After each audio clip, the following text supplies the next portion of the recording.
At yun na nga na mga Alvin, gagawin natin ngayon si mama papacheck up. Yung ano niya, general check up ulit. Tayong General Hospital, let's go. Nahihirapan. Nahihirapan ako ngayon. Makapasok. Ano? Ano? Oh, kain nyo ba? Pag taxi na lang tayo. Oh, baka mabalian pa kayo. Kain nyo ba?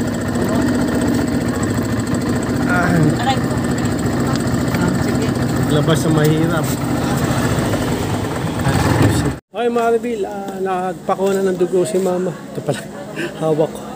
Ito naman, nagpasabay na kasi yung ibang test sa dugo, wala dito sa General Hospital. Ayun si mama, mama papa. Si mama tsaka si Lep. Ayun. So ito, dadali natin ito sa labas para yung ibang test doon natin papagawa. Pero dito, nagpakuha na si mama. Yan, yun. Kuha na ng dugo dyan sa General. Yan. Kinuha na ng dugo si mama. Sabi ni mama nung kinuha na siya ng dugo, aray ko! Sakit. Masakit talaga magpakuha ng dugo. Ako rin, nagpakuha ng dugo dyan. Nag-check up. Okay, so gagawin natin. Dadalhin natin to sa labas. Bukas pala yung check up ni mama. Yung ano lang, yung pagkuha ng dugo ngayong araw. Pero bukas yung check up. Yung sa dugo, para sa potassium, gano'n. Para makita kung ano yung may problema o ano. Okay, dali natin sa labas. Okay mga Reveal, na si mama. Bukas, babalik tayo dito, papacheck up. Bali ginawa natin ngayon, nagpakuha na dugo si mama. Daming tao.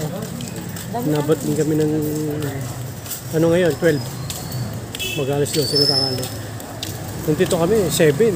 Hindi, 7:30. 7 kami malis doon sa bahay. Okay? Okay. Balikan tayo dito bukas mga Reveal. Okay, mga Reveal lang sa mama. Ang daming tao, grabe. Dito kami ulit 7:30. Ngayon, mag-11. Yan si mama.